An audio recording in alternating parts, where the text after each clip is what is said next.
To discuss this from a military perspective, let's bring in Jessie Jane Duff, a retired gunnery sergeant in the U.S. Marine Corps. And Jessie, what do you make first of the targets that Israel has struck? We're talking about Iranian intelligence sites, weapons warehouses, training camps, all of them in the vicinity of the capital, Damascus, or in the Damascus airport. What does it tell you about the entrenchment of Iran in Syria?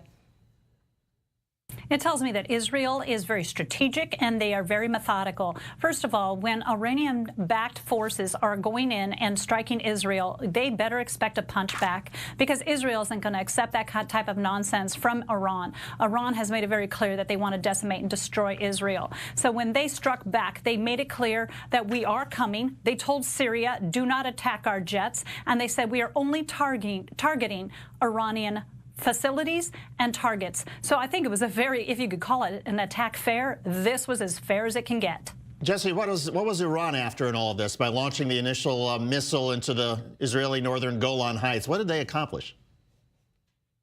You know, obviously they don't seem to want to accomplish anything but provoke and start aggravation. You know, you have to wonder every time there's an attack like this, are they trying to get Israel to attack civilian forces? Are they trying to get Israel to show their hand? Are they trying to get Israel to do something that can be attacked by the rest of the world? The UN has never been favorable towards Israel. So Israel always has to be conscientious, if there's such a word, in warfare. They have to be strategic. They have to have minimal civilian loss of life. And Israel displayed that they're capable of doing just that. So when it comes to Iran, I think that their whole purpose is to aggravate, provoke, and then try to gain the sympathies of the international community.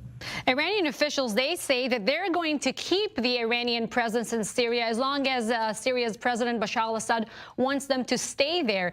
But Assad, on one hand, he doesn't need this open confrontation between Israel and Iran in Syria's territory, just a mess on his end. On the other side, he needs Iran in the civil war, right?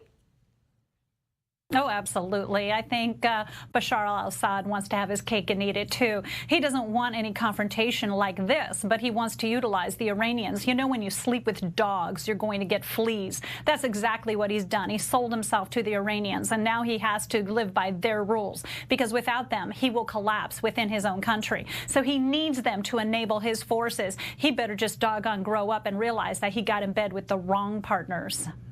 Jessie Jane Duff, retired gunnery sergeant in the U.S. Marine Corps. Jessie, thanks for coming on.